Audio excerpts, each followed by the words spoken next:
Right now at noon, the tropics staying busy. We're tracking Irma, that is now a Category 2 hurricane. Meanwhile, Harvey, now a tropical depression, continues to batter the Gulf Coast. Today, it caused 2 explosions at a chemical plant near Houston that was left flooded after the storm. And more high water rescues and recovery missions are underway today as people remain trapped in floodwaters. We have team coverage on Harvey and the tropics. Local 10 News reporter Michael Seiden is in Houston, and Local 10 News reporter Amy Viteri is in the video port covering the rescues. But let's start with Weather Authority meteorologist Jennifer Correa, who's tracking Harvey and Irma. It's busy, Jennifer.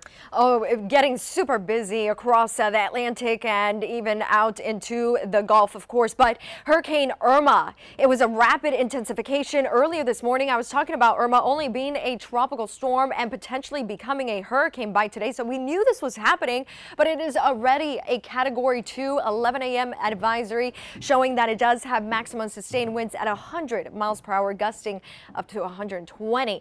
Irma is expected to become a major hurricane. That's a Category 3 by tonight. So this is definitely an extremely dangerous hurricane. As it continues to track on westward, it will eventually get a little closer to the Lesser Antilles, especially by early next week. And look at that, Category 4 by Tuesday morning. Now let's compare the models. We have the European global and the U.S. global, the European in orange and the U.S. in white. So just look at this two together, almost in agreement as of the next about 3 days or so. This is, by the way, 7 days out, but I'm stopping it at Tuesday, 8 a.m. when it's expected to become a Category 4. Looks like the U.S. is trying to slow down Irma, and the European still going with a quicker pace than the U.S. model, keeping it further south across the Greater Antilles 7 days out. This is definitely not good news. We don't want to see the European model.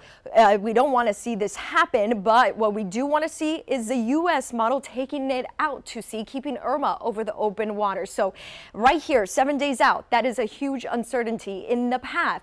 But what we're certain about is that Hurricane Irma will be a major hurricane. Now on to Tropical Depression Harvey, spreading the heavy rainfall across the mid-Mississippi Valley into the Midwest and Ohio through tomorrow. We're talking about an additional 4 to 8 inches, isolated amounts up to 12.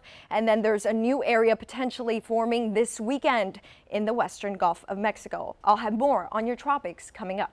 Thank you, Jennifer. Don't forget, if you haven't already done so, download the Max Tracker app. You can get weather alerts, track the local radar, and even get messages from Max himself. You can find the Max Tracker app for free in your app store.